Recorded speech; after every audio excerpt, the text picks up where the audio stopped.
सरांडा को wild life sanctuary के रूप में अधिसूचित किए जाने के विरोध में हजारों की संख्या में पारंपरिक हथियार लेकर छोटानगरा पहुंचे ग्रामीण।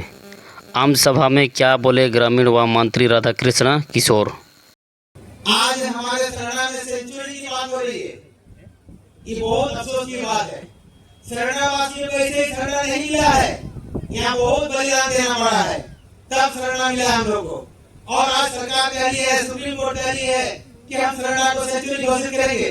बताइए सरांडा में कितनी वन संपदा है, हमारे यहाँ कितनी खनिज संपदा है।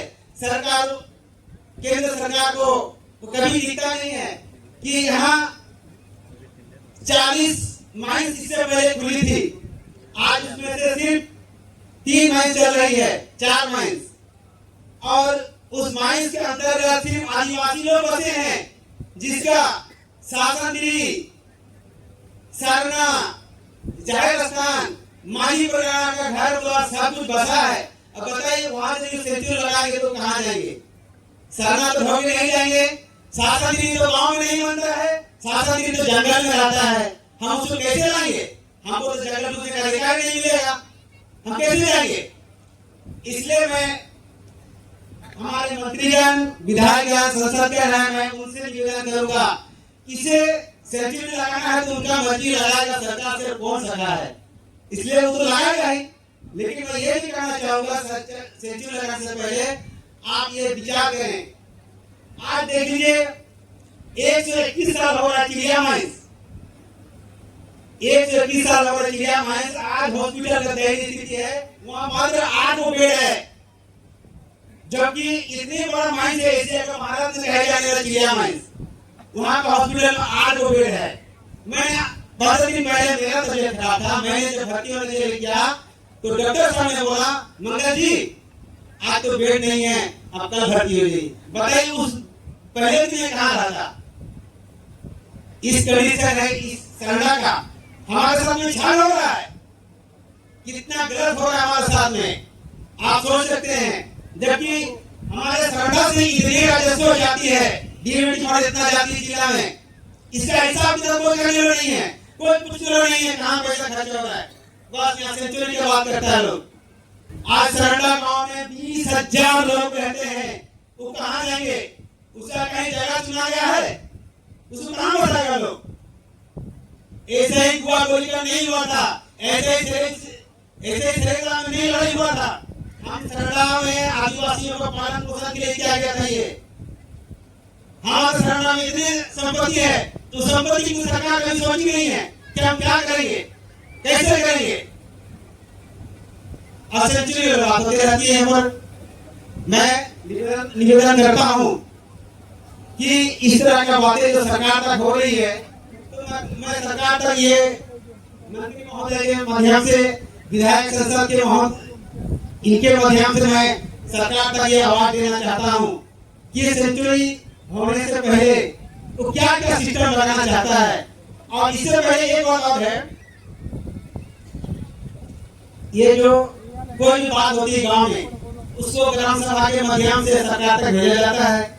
मैं पूछना चाहूंगा सरकार को भी कि सेंचुरी लगाने से पहले कितने ग्राम में आप ग्राम सभा किए थे कि ये गांव सेंचुरी लगेगा, ये रजिस्टर भी आपको उपलब्ध कराना होगा सरकार जी, क्योंकि हमारे पास ग्राम सभा हुई नहीं थी।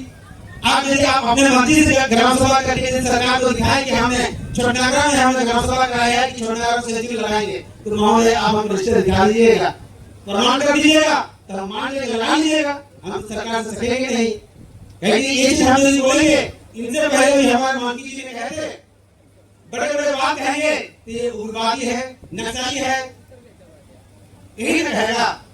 लेकिन हम लोग उसे नहीं बनाना चाहते, नहीं चाहते हैं, बस आप सेंचुरी बनाना चाहते हैं, बना लीजिए, पर कुछ कुछ प्रमाण पत्र होता है, आप उन्हें हमें दर्शा दीजिएगा। आप सबों को श्री हेमंत सोरेन सरकार के मंत्री समूह के 5 सदस्यीय टीम का इस गांव में,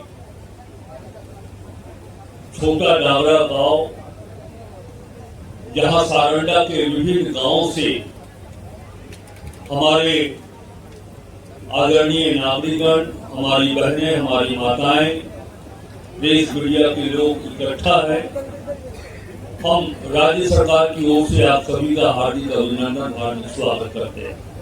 आने का उद्देश्य बिल्कुल साफ है। आप सबों को बताने में मुझे काफी प्रसन्नता हो रही है कि झारखंड सरकार लोकतांत्रिक व्यवस्था का आदर, सम्मान और उसकी मर्यादा की रक्षा करना बेहतर तरीके से जानती है। हम सभी जानते हैं कि संवैधानिक व्यवस्था के तहत देश में माननीय न्यायपालिका, माननीय विधायिका, माननीय कार्यपालिका, ये तीनों का अपना अस्तित्व है, तीनों की मर्यादाएं हैं और एक दूसरे का सम्मान करना ये हम सबों का धर्म बनता है। श्री हेमंत सोरेन जी की सरकार अच्छी तरह से जानती है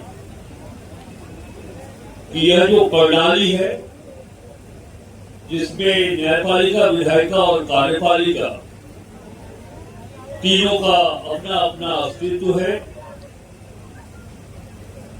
हम जैसा कि मैंने कहा कि हमारी सरकार इस मान्यता को और मजबूत करना चाहती है और हम जैसा कि जानते हमारी सरकार इस बात पर विश्वास करती है कि जो संवैधानिक सिस्टम है, प्रणाली है, वो सभी जनता के द्वारा, जनता का और जनता के लिए स्थापित किए गए। इस चाहे वो न्यायपालिका हो, कार्यपालिका हो अथवा विधायिका हो, हम जनता के हितधारक हैं, जनता के हित में हमें काम करना है और जनता सर्वोपरि है।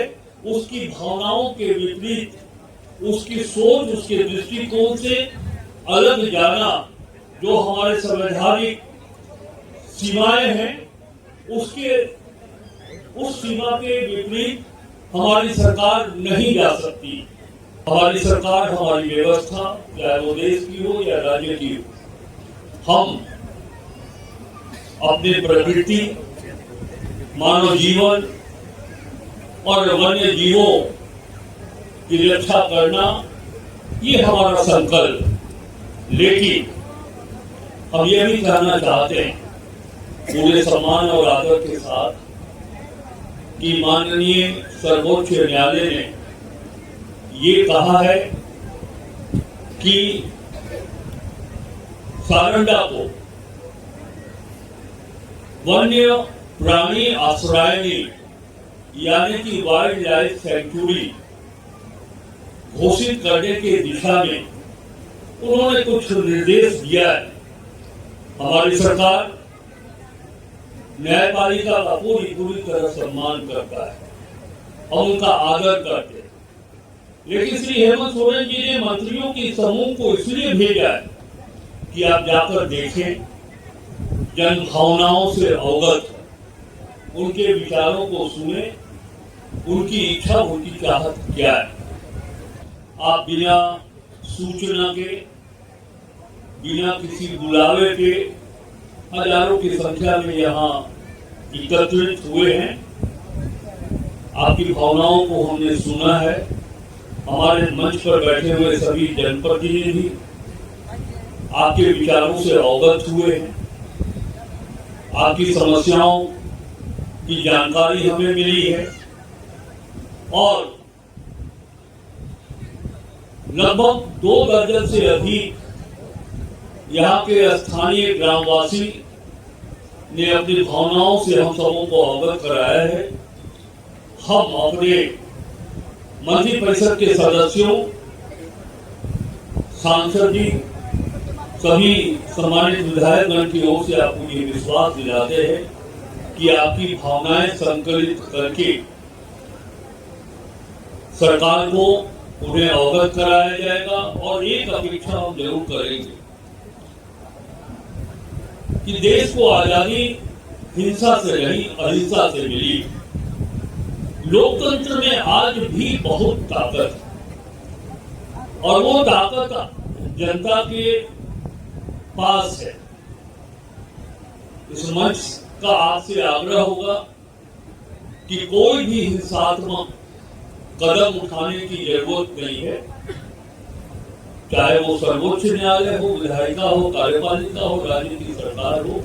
हम लोकतांत्रिक तरीके से आपकी भावनाओं के संदर्भ में वो बातें जो आप चाहते हैं, वो बातें जो नियम कानून के परिधि में होना चाहिए, उन बातों को हम धरातल पर लाने का पूरा प्रयास करेंगे। और अंत में फिर मैं कहूंगा कि लोकतांत्रिक व्यवस्था में हिंसा का कोई स्थान नहीं है। आपके पास बड़ी ताकत है, लोकतांत्रिक ताकत है। हम उस ताकत के माध्यम से अपनी बात को सक्षम स्थल पर रखेंगे। बहुत बहुत धन्यवाद, बहुत बहुत आभार।